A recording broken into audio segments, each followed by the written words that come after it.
In 1925, a sharply dressed man sat at a Paris cafe with a forged government letter in his pocket, and an outrageous plan in his head. His goal? To sell the Eiffel Tower. Not once, but twice. His name was Victor Lustig, a charming, multilingual conman with 22 known aliases and a criminal resume that spanned continents.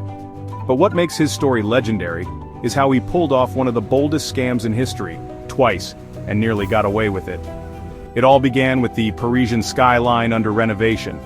The Eiffel Tower, once a temporary structure from the 1889 World's Fair, was becoming costly to maintain. Lustig saw an opportunity, not in architecture, but in deception.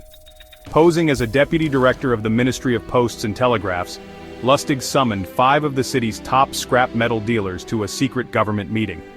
He told them with utter sincerity that the government had quietly decided to dismantle the Eiffel Tower and needed a trustworthy buyer to handle the metal. One man, André Poisson, took the bait. Eager to rise in social status, he offered Lustig a hefty bribe to secure the deal. Lustig accepted, then vanished overnight.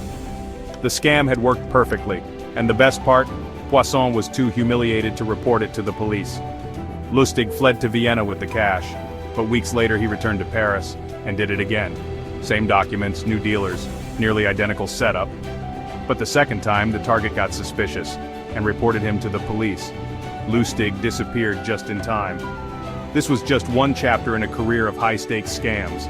Lustig forged bonds, impersonated officials, and even conned Al Capone out of $5,000. But his golden run couldn't last forever. In 1935, the Secret Service finally caught him in New York, thanks to a trail of counterfeit currency that shook the American economy. He was sentenced to 20 years in Alcatraz, and even then, he tried to escape using sheets tied into a rope. Victor Lustig died in 1947, but his legacy lives on in every scam artist who ever dreamed too big and talked their way into someone else's fortune. He didn't just sell the Eiffel Tower, he sold the world a story, and for a time, they believed it.